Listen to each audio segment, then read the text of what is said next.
Isang pinagpalang araw o gabi sa ating lahat mga ka-DIY. For today's video, nandito po pala ako sa Bacolod City Diagnostic Center. Ayan, dito lang po ito mga ka-DIY sa Bacolod City, dito sa aming syudad. Ayan. Magpakuha po ako dito ulit mga ka-DIY ng sample ng aking blood sugar.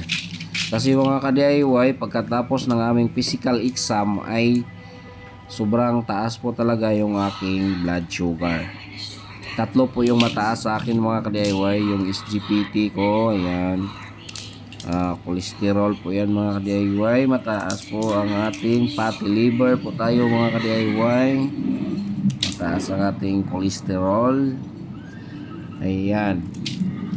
Kaya nagpakuha po ako ulit ng blood sugar. At pagkatapos nga mga ka-DIY, dahil sobrang taas pa rin, ito ang dami kong medicine mga ka-DIY. Ang daming resita ni Doc. Kailangan nating ubusin natin ito mga ka-DIY. Sabi ng doktor ko, 3 months daw akong mag-medicine. 3 months. Pero itong binili ko mga ka-DIY, good for 1 month lang po ito mga ka-DIY. Hindi ko muna binili lahat. Kasi plano ko po kapag bumaba in 1 month ay mag-stop muna ako mga ka-DIY. Kasi po babantayan ko na lang po yung mga kinakain ko at mag-exercise at mag-diet na lang po ako mga ka-DIY. Iyon ang plano ko kapag bumaba in 1 month. Grabe mga ka-DIY, sobrang sama talagang epekto sa blood sugar mga ka-DIY. Hindi ko inakala na yun pala yung mangyayari sa akin. Yung mga maliliit na nakasulat na kailangan kong babasahin mga ka-DIY ay hindi ko na masyadong mabasa.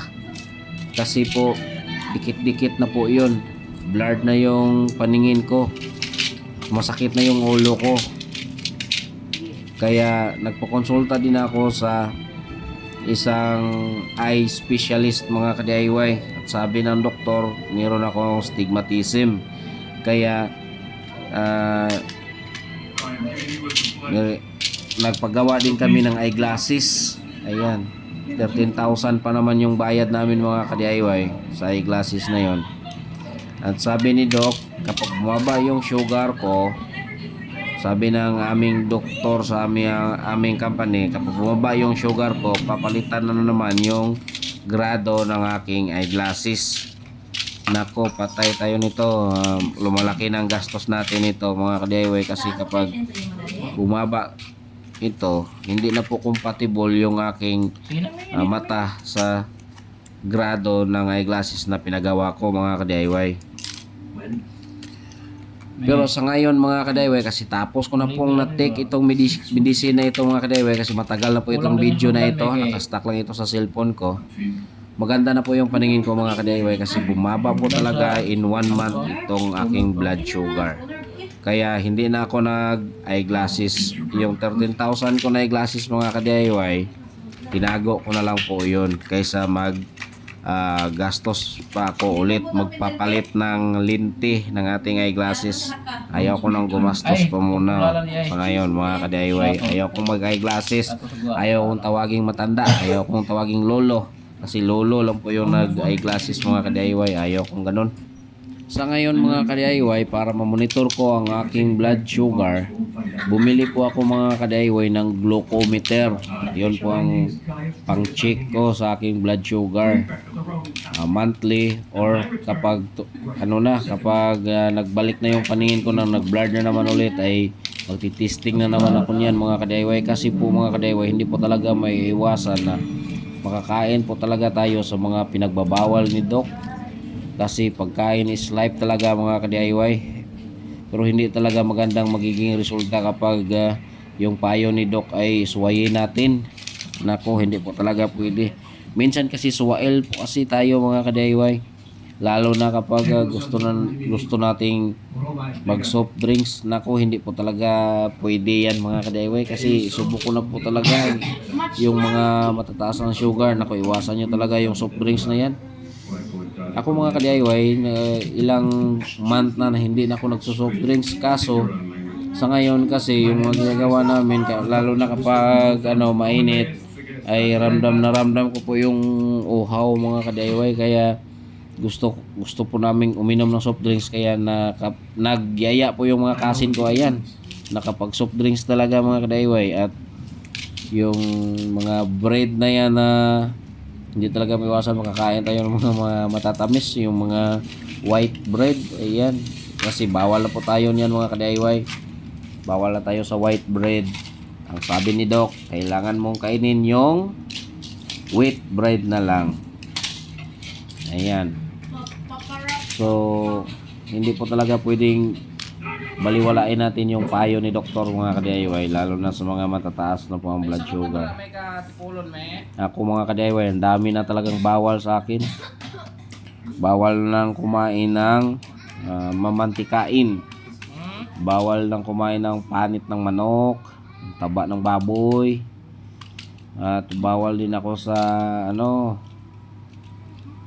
mga matatamis na prutas, yung mangga, yung pineapple, yung orange na yon, hindi talaga pwede mga kadiway. Yung watermelon, ayan, sabi ni doktor, kapag kakain ka ng mga ganyan, kailangan kaunti lang, tag-isang slice lang. Ay nako, kapag meron talaga mga kadiway, ay hindi naman talaga kasya sa akin yung isang slice mga kadiway.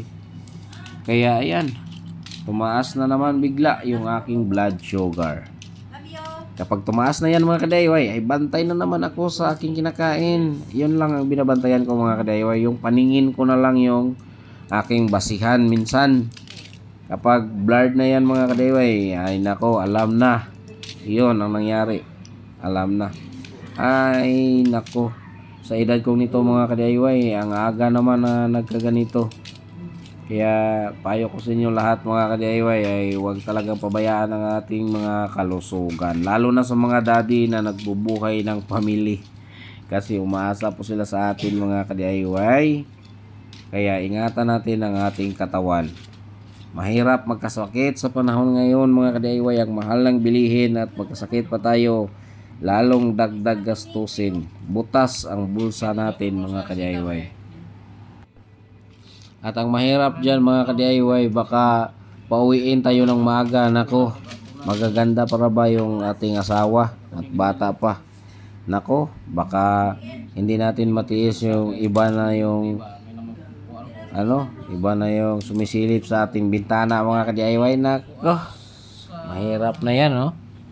Okay, so yun nga mga ka-DIY, kailangan talaga natin ingatan ang ating kalusugan. Lalo na bata pa tayo, ay ganito na tayo mga DIY. Kaya saludo talaga ako sa iba dyan na may edad na pero todo alaga sa kanilang katawan, ng mga healthy pa kahit na may edad na. Samantalang kami mga bata pa ay mayroon ng sa katawan, hindi talaga pwedeng pabayaan natin yung ating kalusugan. Yung kalusugan talaga natin, yun po ang ating yaman. Mahigit pa po sa ginto yung ating healthy diet. Kasi po doon po nakasalalay ang ating katawan sa mga diet na yan. Noon na hindi natin alam, kaya kain lang tayo pero hindi po talaga pwede. Kailangan talagang mag-control po tayo sa ating mga kinakain sa araw-araw. Yung mga masasarap talaga ay bawal na sa ngayon mga ka-DIY, kaya ingat po talaga tayo. O mga ka-DIY, naiinip na ba kayo? Kasi itong video na ito mga ka-DIY ay mula simula ay magugunting lang talaga ako nito mga ka-DIY. Gugupit lang tayo nito ng gugupit mga ka-DIY. Pasensya na kayo sa ating voice over na hindi tayo maganda mag voice over mga ka-DIY. Bahala na kayo dyan. Kaya manood na lang kayo. Kung ayaw nyo makinig, mag-mute na lang kayo dyan. Okay? So, ito lang yung video natin sa ngayon mga ka-DIY. Kasi matagal na po ito. I-upload na natin ito mga ka-DIY at i-delete ko na ito kasi yung cellphone ko masyadong full na po yun mga ka-DIY. Hindi pa po ako nakapag-edit ng mga dini-DIY ko sa bahay na ginagawa namin ngayon. Kasi po mga ka-DIY ay marami po akong ginagawang kung ano-ano, kaya hindi po talaga ako maka-edit ng maganda. Ay nako, so ito lang muna, pagtiyagaan nyo muna ito mga ka-DIY kasi Si MJ kasi maya-maya, daddy, naka-edit ka na. Daddy, naka-edit ka na. Matagal pa yun. Huwag muna sa ngayon kasi mga kadayway, alam nyo, pagod na ako pagdating dito sa bahay. Sobrang init kasi sa field mga kadayway, yung mga ginagawa namin ngayon. Sobrang init. Ay, by the way mga kadayway, ito na oh. Nilagyan ko na ng label mga kadayway, ayan. Bawat ano nito mga kadayway, bawat sisidlan ay may label talaga yan. Ganyan ako mga ka-DIY mag-medicine. Ganyan ako mag-organize pala. Mag-organize ng ating medicine mga ka-DIY. Lagyan ko ng label para pag sabing morning, doon tayo kukuha sa morning. Sabing evening, doon tayo kukuha sa evening. At meron ding this, yan mga ka-DIY. Ano ba yan? MWF ba yan? Kung ano-ano yan. Ayan. Meron talagang label yan mga ka-DIY. Ginawa ko talagang ganyan para hindi tayo malito at hindi tayo magkamali. Si MJ kasi mga ka-DIY, ang gusto niya ilagay lang sa isang sisidlan. Sabi ko wag, kailangan ganyan. Kailangan mong matuto magganyan na kasi masakito na yung inyong asawa. Yan, merong sakit na yung asawa mo, kaya kailangan mong matuto sa mga ganito. Baguhan si MJ, hindi siguro to nakapag ano ng may sakit, kaya ganyan. Ako mga ka-DIY, sanay ako sa mga ganito mga ka-DIY kasi marami talaga na akong na-experience sa buhay. Kasi yung mga nagano sa akin mga ka-DIY, nagpaaral sa akin. Ayan, ganyan yung mga ginagawa nila, lalo na may matanda sila. Yung medicine sa matanda ay sobrang dami talaga, kaya mayroong mga labels yung kanyang medicine bowl mga ka-DIY. Kaya natuto ako sa mga ganyan. Ayan. Habang patanda tayo ng patanda, ay marami talaga tayong matutunan sa buhay mga ka-DIY. At dito na po ito magtatapos ang video natin mga ka-DIY. Maraming salamat po talaga sa inyong lahat mga ka-DIY. Hanggang sa muli. Paalam. Tindaghana gyud. Stilan.